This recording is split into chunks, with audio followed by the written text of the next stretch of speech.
Selamat pagi Ibu. Selamat pagi Pak Guru. Apa kabar hari ini Pak Guru? Ya alhamdulillah baik-baik. Minta maaf Bu mengganggu waktunya Bu. Oke, tidak apa-apa. Jadi ini ada tugas sebagai calon guru penggerak di modul 3.1 Ibu. Ya tugasnya itu berkaitan dengan mewawancarai kepala sekolah sebagai pemimpin pembelajaran tentang pengambilan keputusan. Jadi ada beberapa pertanyaan mungkin yang akan saya ajukan kepada Ibu. Jadi baik Ibu, saya langsung dengan pertanyaannya Ibu. Itu terkait dengan pengambilan keputusan. Jadi sebagai seorang pemimpin pembelajaran, bagaimana Ibu bisa mengidentifikasi sebuah kasus yang pernah Ibu alami sebagai kepala sekolah. Jadi apakah kasus itu menyangkut dengan bujukan moral atau dilema etika atau bujukan moral. Kira-kira bagaimana Ibu bisa mengidentifikasi itu? Oke, terima kasih Pak Guru. Jadi kasus ini adalah kasus dilema etika dan bujukan moral ya. Ya. Nah, saya minta maaf Ibu, ya Pak. Setahu saya kalau dilema etika itu kasus atau masalah atau persoalan yang positif dan negatifnya sama ya, yang benarnya sama, yang baik juga salah juga sama ya, itu dilematika.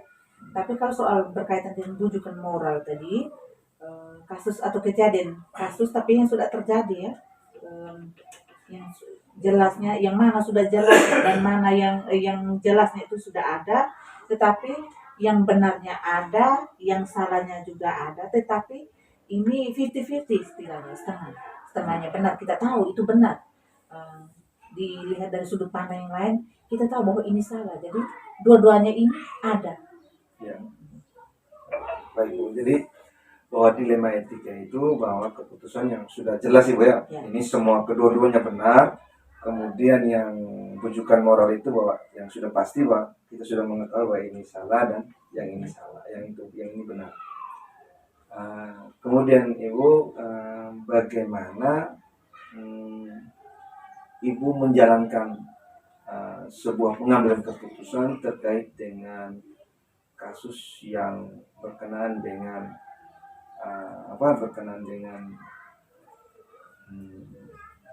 dilema etika itu. Terima kasih Pak.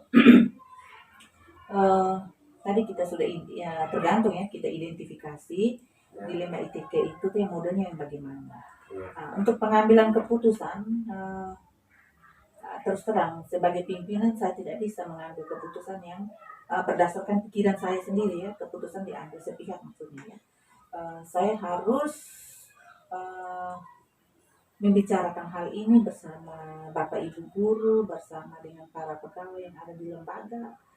Kita bicarakan ini dalam suatu forum rapat ya.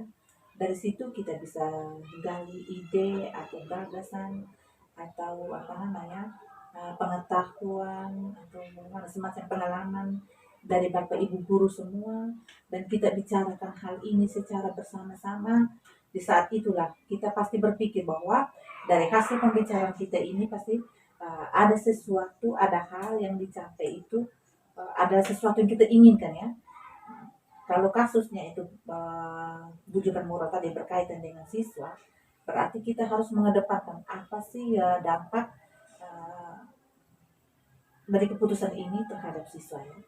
Kalau dampaknya bagus untuk siswa, berarti kita pasti ambil keputusan yang itu. Jadi terkait langkah-langkah kasus yang berkaitan dengan dilema etika itu, keputusan yang diambil itu berdasarkan sebuah forum diskusi yang dibangun, berarti berkonsultasi dengan rekan-rekan guru lainnya dalam menentukan keputusan mana yang paling berpihak pada peserta didik. Gitu. Saya lanjut Ibu ya. Kemudian langkah-langkah yang Ibu bisa lakukan atau prosedur yang Ibu bisa lakukan seperti apa begitu dalam menyelesaikan kasus dilema etika ini? Terima kasih Bu Guru. Ini langkah-langkah praktis ya. Ya. Langkah-langkah praktis yang pasti kita pelajari. Saya pelajari dulu. Ini masalahnya seperti apa? Masalahnya seperti apa? Kalau saya lihat, karena ini yang salah juga 50, yang benar juga 50, kita sudah tahu pasti bahwa ini ada pihak yang mengatakan bahwa masalah ini salah, ada pihak tertentu yang mengatakan bahwa masalah ini benar. Nah, pasti saya akan pelajari dulu apa keuntungannya kalau masalah ini dikatakan benar. Terus yang berikut, apa kerugiannya ya, kalau masalah ini dikatakan benar atau masalah ini dikatakan salah. Jadi berdasarkan dari itu ya, kita sekali lagi saya pasti akan langkah-langkah yang saya ambil pasti akan saya himpun kembali Bapak Ibu guru yang ada di lembaga ini. Terus dari situ saya akan membicarakan masalah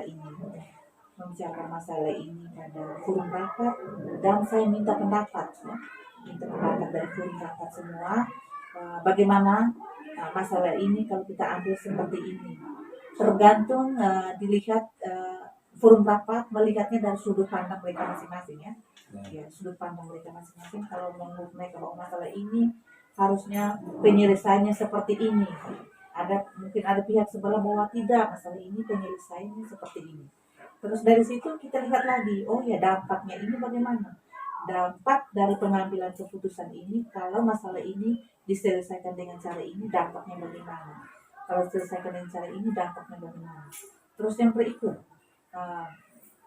pihak yang merasakan dampak itu siapa?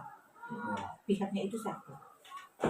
Kalau pihaknya itu adalah siswa, demi perkembangan siswa, perkembangan perkembangan belajar siswa, ya itu pasti kita akan cari jalan yang terbaik, itu kita ambil. Kita kan namanya di lembaga kan kita membicarakan sesuatu masalah yang dihadapi itu kan demi perkembangan belajar siswa. Rasa itu tidak akan melenceng dari yang itu yang kita bicarakan. Gitu ya. Artinya segala sesuatu keputusan yang Ibu ambil tadi, yang pertama pasti melalui sebuah komunikasi. Artinya kita membangun sebuah hubungan yang humanis dengan rekan sejawat seperti itu ya. Kemudian kita melihat dulu kasus ini seperti apa. Kemudian bagaimana kita mengutamakan kebutuhan peserta didik dan hal yang paling banyak mengandung kebajikan ya, kebajikan secara universal seperti itu. Kemudian Ibu, dalam menyelesaikan sebuah persoalan atau sebuah kasus ini, entah itu dilema etika atau pendidikan moral, apakah Ibu mempunyai jadwal khusus seperti ada prosedur atau tata kelola sendiri, ada tempat sendiri? Nah, seperti itu kira-kira bagaimana? Apakah ada jadwal khusus? Terima kasih Pak. Berkaitan dengan jadwal ya, sebenarnya sih tidak ada jadwal ya. Tetapi saya melihat dulu tergantung masalahnya ini. Masalahnya ini modelnya seperti apa, pengambilan keputusannya saya harus tempuh seperti modelnya seperti apa.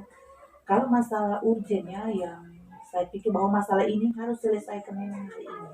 Misalnya anak berkelahi ya. Anak berkelahi kalau kita tanya ini pasti pihak sebelah dia merasa bahwa oh saya benar, pihak sebelah pasti merasa bahwa oh saya yang benar Bu. Misalnya kita contoh nyata gitu ya, ada beberapa masalah yang harus secepatnya kita ambil keputusannya, kita harus ambil memang keputusan hari itu. Tetapi ada beberapa masalah yang kadangnya tidak bisa kita selesaikan hari itu. Misalnya anak ini alfa 3-4 hari, kita tidak bisa selesaikan itu, berarti kita harus panggil dia, tanya dia apa alasannya kalau kamu sampai alfanya sekian. Pasti kan dia tidak mungkin sebagai manusia kan dia tidak mungkin bahwa tiba-tiba dia sama harus datang sekolah hari ini. Pasti kan ada sesuatu yang melatar belakangnya dia sehingga dia tidak datang ke sekolah. Jadi itu kita gali pelan-pelan, tidak bisa serta-merta ya hari itu memang. Jadi kalau untuk saya ada dan tidak adanya saja itu tergantung masalah. Artinya bahwa kasus itu diselesaikan secepatnya begitu ya Bu ya. Artinya tidak ada jadwal khusus dalam penyelesaian sebuah kasus, lebih cepat, lebih baik. Ini saya lanjut Ibu ya. Iya. Kira-kira mungkin ada seseorang, ada faktor-faktor lain yang bisa membantu Ibu dalam menyelesaikan sebuah kasus atau sebuah persoalan tentang dilema etika ini. Terima kasih Pak. Kalau seseorang itu yang membantu saya mungkin terdekat ya, mungkin suami, tetapi itu kan tidak segala hal yang berkaitan dengan sekolah saya harus bicarakan dengan suami ya. Ada beberapa hal yang harus saya tidak libatkan keluarga. Tapi pada dasarnya untuk sementara ya, saya tidak tahu yang kedepannya. Selama ini yang saya jalankan itu saya tidak libatkan satu orang itu saja. Saya libatkan semua orang.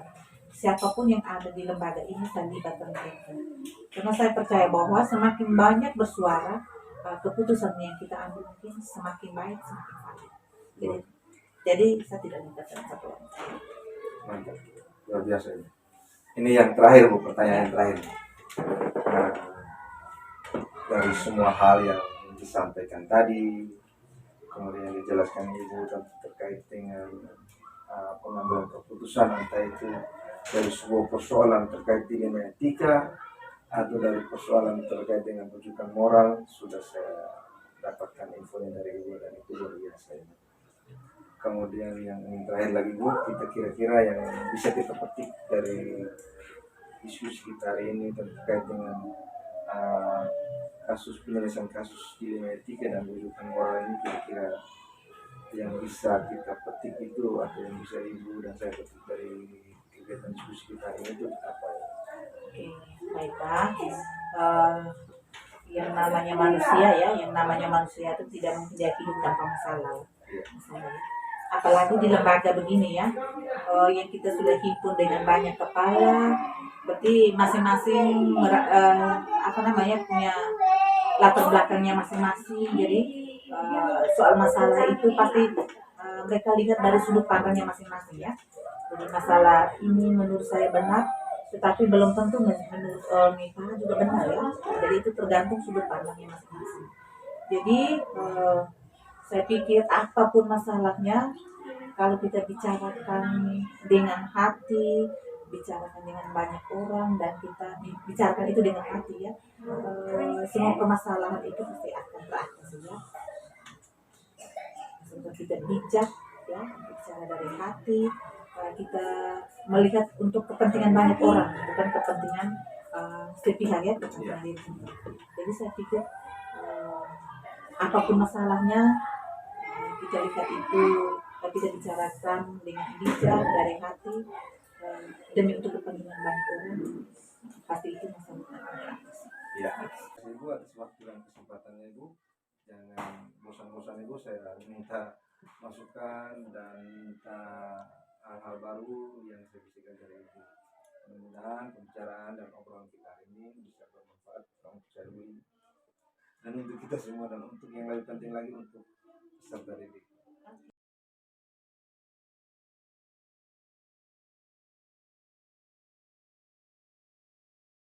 Ya, selamat siang Ibu. Selamat siang juga. Ada yang bisa dibantu? Iya, ini terkait dengan program kegiatan guru penggerak, calon guru penggerak. Jadi ada beberapa tugas yang harus saya selesaikan, yaitu untuk modul 3.1 ini terkait dengan pengambilan keputusan itu. Jadi ada tugas yang mengharuskan saya untuk mewawancarai 2 atau 3 kepala sekolah. Jadi untuk itu saya minta kesediaan Ibu, mudah-mudahan ada waktu buat saya untuk menyelesaikan tugas terkait dengan modul 3.1 ini tentang bagaimana cara sebagai seorang pemimpin pembelajaran dalam memutuskan suatu persoalan yang terjadi di sekolahnya. Jadi nanti ada beberapa pertanyaan Ibu yang akan saya sampaikan, yang akan saya tanyakan terkait dengan keputusan yang diambil Ibu, artinya pengalaman Ibu sebagai kepala sekolah dalam mengambil sebuah keputusan. saya langsung saja Ibu. Ya, oke lanjut. Jadi yang pertama Ibu, kira-kira terkait dengan persoalan atau kasus yang Ibu hadapi, bagaimana Ibu mengidentifikasi bahwa kasus ini adalah kasus yang terkait dengan dilema etika atau rujukan moral. Baik, terima kasih. Untuk kasus dilema etika itu adalah sebuah kasus atau persoalan yang sama-sama benar atau sama-sama baik. Sedangkan yang rujukan moral itu sebuah kasus atau persoalan yang sudah terjadi, yang mana sudah sangat jelas bahwa ada pihak yang salah dan ada pihak yang benar. Berarti Ibu ya, kalau dilema etika itu yang benar, yang benar kita sudah tahu Ibu ya. Tahu ya, Kalau yang rujukan moral ini yang ada yang benar. benar, salahnya kita juga sudah tahu, ada yang salah, ada yang benar. Oke. Nah, saya lanjut Ibu ya dengan pertanyaan berikutnya. Oke. Ini mungkin selama Ibu menjadi pembimbing pembelajaran di sekolah Ibu, kira-kira dalam menjalankan pengambilan keputusan di sekolah terkait dengan persoalan atau kasus dilema etika Ibu, kira-kira langkah-langkah apa atau keputusan yang Ibu ambil itu kira-kira bagaimana Ibu bisa menyelesaikannya? Dalam mengambil sebuah keputusan bila ada terjadi sebuah masalah, selaku pimpinan dalam sebuah lembaga, paling tidak saya tidak bisa memutuskan sendiri. Saya harus mengumpulkan rekan-rekan guru untuk duduk bersama. Saya harus menyampaikan masalah yang ditemukan. Setelah itu mendengarkan usulan dari rekan-rekan guru, lalu saya nampung semuanya itu sehingga sama-sama mencari solusi yang terbaik, sehingga dengan solusi yang terbaik itu yang harus kita ambil menjadi sebuah keputusan, sehingga keputusan itu terjadi tidak hanya sepihak atau pimpinan saja, tapi harus solusinya mendengarkan sama-sama dengan rekan-rekan guru. Iya. Oh, jadi dalam mengambil keputusan itu mengedepankan kolaborasi ya begitu ya, Ya. mengedepankan diskusi. Dari diskusi itu kita bisa mungkin dari ide-ide teman atau bahkan guru lainnya, lalu kita bisa mengidentifikasi kira-kira keputusan mana yang paling bagus untuk diambil. Kemudian kira-kira langkah-langkah atau prosedur seperti apa yang Ibu lakukan selama menjadi pembelajaran terkait dengan penyelesaian masalah? Untuk menyelesaikan permasalahan yang dengan kasus dilema etika ini, itu biasanya dalam pengambilan keputusan yang pertama segera diselesaikan dengan cara diskusi, berkolaborasi dengan guru lain. Masalah yang disampaikan itu harus secara runut, sehingga saat saya jelaskan itu harus memutuskan kedua hal yang sama-sama benar atau sama-sama mengandung nilai kebajikan. Lalu kita harus melihat bagaimana regulasi atau peraturan yang terkait dengan kasus yang dihadapi. Kemudian kita pilih nilai kebajikan yang paling tinggi, itu yang kita ambil. Luar biasa Ibu. Saya lanjut Ibu. Oke, silakan. Hal-hal apa saja yang mungkin Ibu anggap paling efektif lah dalam pengambilan sebuah keputusan terkait dengan kasus dilema etika? Yang paling efektif itu tadi sudah saya katakan bahwa harus berkolaborasi dengan teman-teman terus, dan teman-teman guru harus menyampaikan semua itu. Kita tidak bisa mengambil nilai-nilai yang paling baik, nilai-nilai positif itu yang lebih banyak, itu yang kita ambil. Kemudian ini kira-kira dalam menyelesaikan sebuah kasus atau sebuah persoalan, entah itu dilema etika atau pendidikan moral, apakah ibu punya jadwal khusus untuk menyelesaikan atau tempat khusus untuk menyelesaikan, itu seperti apa? Selama ini ada kasus tetapi langsung diselesaikan di sekolah, sehingga tidak ada jadwal khusus. Karena biasanya setiap kasus tidak ada jadwal untuk membuat kasus, sehingga tidak ada jadwal khusus, sehingga saat ada kasus langsung diselesaikan. Berarti setiap persoalan itu segera diselesaikan, Iya. supaya tidak Tidak menimbulkan menyebar. persoalan-persoalan baru. Biasa, Bu. Kemudian Ibu, mungkin dalam menyelesaikan sebuah kasus atau persoalan yang Ibu hadapi di sebuah institusi yang dipimpin, mungkin ada seseorang atau faktor-faktor yang bisa mempermudah atau membantu Ibu dalam menyelesaikan sebuah kasus atau masalah yang Ibu hadapi.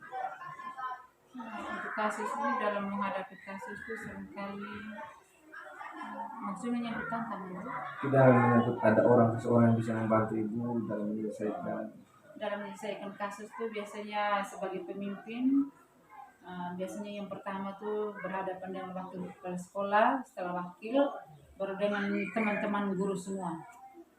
artinya melibatkan semua stakeholder yang ada di lembaga Ibu ya. Iya. Ini yang terakhir ya. Dari semua hal yang kita diskusikan terkait dengan pengambilan keputusan, entah itu dilema etika maupun pendidikan moral, kira-kira apa yang Ibu bisa petiknya dari persoalan atau penyelesaian permasalahan terkait dengan kasus-kasus yang sudah ada? Untuk menyangkut itu, dalam menjalankan kehidupan pasti punya banyak masalah. Entah masalah seperti apa, tapi pada prinsipnya keputusan yang kita ambil tuh harus lebih banyak berdasarkan nilai kebajikan.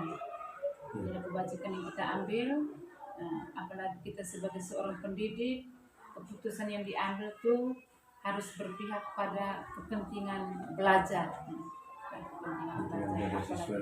Apalagi para guru berhadapan setiap hari itu berhadapan dengan siswa, sehingga kepentingan belajar siswa itu yang diutamakan. Oke, baik Ibu, terima kasih banyak atas diskusinya hari ini, atas waktunya. Saya jujur Ibu, nanti mungkin setelah kegiatan ini saya tetap berkomunikasi dengan tetap minta bantuan Ibu, karena belajar dari pengalaman itu hal yang luar biasa, dan belajar dari orang juga itu hal yang luar biasa juga Ibu. Saya sekali lagi mengucapkan banyak terima kasih. Oke, terima kasih. Hari ini sudah bisa mengunjungi saya pada lembaga ini. Saya ucap terima kasih, dan saya bersedia bila saya dibutuhkan pada hari-hari yang akan datang. Ya, Terima kasih.